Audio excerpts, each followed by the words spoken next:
Hello everyone, welcome to my channel. I hope everyone is having a wonderful day. Before starting the video, please go ahead and hit the subscribe button and give this video a like up. The bold and the beautiful spoilers say that no one should be surprised about this. That's because Taylor's insecurities are showing when it comes to Ridge and Brooke. Keep reading below for everything you need to know. As our readers already know, Taylor rushed to ask for Ridge's hand in marriage after learning Ridge was jealous about Nick Maroney lurking around Brooke. Now, Taylor is pushing Ridge to set a wedding date before he goes on a business trip to Italy with Eric and Brooke. Clearly, this woman is more than just a little jealous. Of course, the internet certainly did have a lot to say about the matter. Some even commented with, "I couldn't believe when she pushed Ridge to set a wedding date after finding out that Brooke would be going to Naples. Pathetic." Another fan of the show wrote, "Even at the hospital, she acts all wrong for the role of Taylor. It just doesn't work. Taylor should be this confident character who has matured with age and is smart enough not to get between Ridge and Brooke anymore. The character could be far more interesting than trying to get Ridge again and always worried he will go back to Brooke." And then there was this comment as well. The guy has been married numerous times before, and it never stopped him from cheating or leaving his wife. Also, Brooke is in fashion and an important part of the company. Ridge is going to be around Brooke whether Taylor likes it or not, so she better get used to Ridge and Brooke spending time together. She should trust her partner, but it's clear that she doesn't, or else she wouldn't be obsessed with whether or not Brooke is going to go and rush to set a date. In the glamorous yet emotionally treacherous world of Los Angeles, even the most accomplished professionals aren't immune to heartbreak and self-doubt.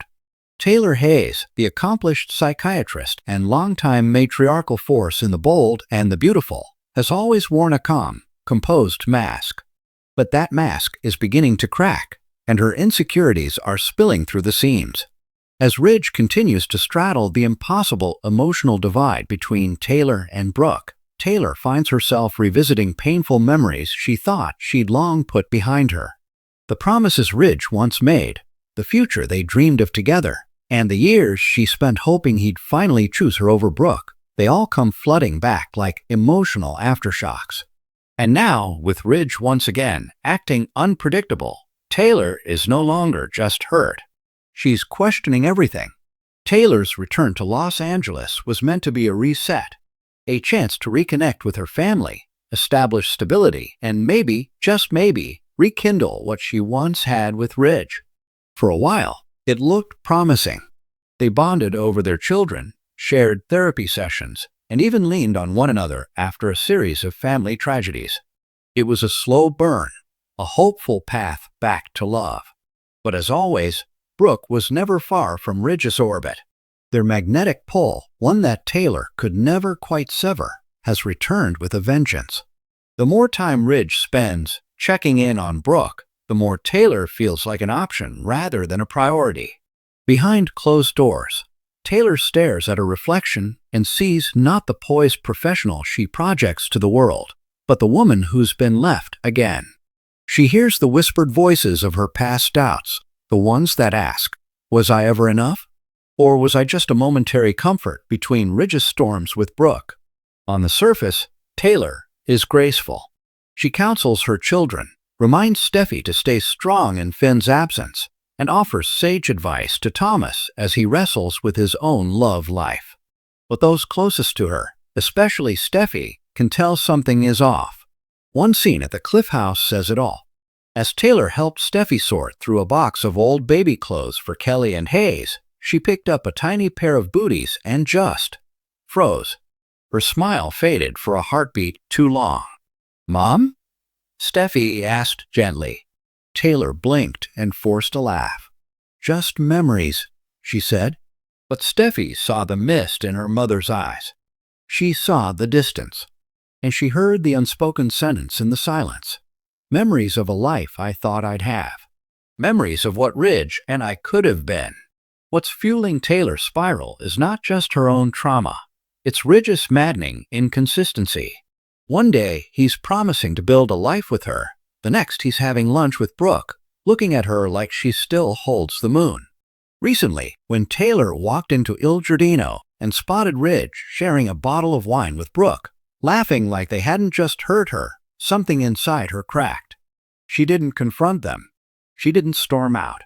Instead, she calmly ordered a drink at the bar, smiled at Deacon, and pretended not to notice the betrayal happening just a few feet away.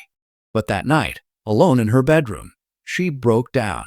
For the first time in a long time, the strong Dr. Taylor Hayes wept, not just for Ridge, but for the part of herself she feels she's lost trying to love him. Adding more emotional weight to Taylor's fragile state is the arrival of a new woman at Forrester Creations, Dr. Adrienne Silva, a confident and stunning relationship therapist hired to do corporate wellness sessions for the design team. She's brilliant, charismatic, and, most troublingly, developing a fast friendship with Ridge. While Taylor knows it's irrational, she can't help but feel threatened. She watches Adrienne and Ridge laugh over old jazz records, sees how easily Adrienne understands him, and hears how often he praises her fresh outlook. It's too familiar, too close to home. Taylor finds herself comparing everything, her wardrobe, her voice, her emotional availability, to Adrienne's, and it's eating her alive. Meanwhile, Brooke is no fool. She can sense Taylor's vulnerability, and for once, she's not pouncing on it. In a surprising twist, she actually confronts Ridge. She's hurting Ridge. "You can't keep pulling her back in if you're not going to commit," Brooke tells him during a quiet moment in his office. Ridge looks torn. "I care about Taylor, but do you love her the way she needs you to?" Brooke counters, "Because if not, let her go." It's a rare moment of clarity from Brooke, and it plants a seed in Ridge's mind, one that may force him to make a final decision. But will it come too late? The final straw comes when Taylor arrives unexpectedly at the Forrester mansion to drop off a file and sees Adrienne hand Ridge a gift, an antique compass. "So you never lose your way," Adrienne teases. Ridge smiles warmly. Taylor turns away before they see her. That night, she calls Steffi and leaves a message. Her voice is calm, but flat. "I think I need to go away for a while," she says. "Clear my head. Find myself again. I'll be in touch soon." It's the first step in what may become a transformative journey for Taylor, one that forces her to separate her identity from Ridge, her worth from being chosen. Taylor's insecurities are showing, but perhaps for the first time, that's not a weakness, it's a catalyst. As her walls come down, she may finally be able to rebuild not around Ridge or any man, but around her own truth. Will she return stronger, more empowered, and ready to finally close the Ridge chapter for good? Or will this vulnerable moment be the one Ridge finally recognizes what he's about to lose? One thing is certain, Los Angeles hasn't seen the last of Taylor Hayes. Thanks for watching this video. Please subscribe to our YouTube channel and stay with us.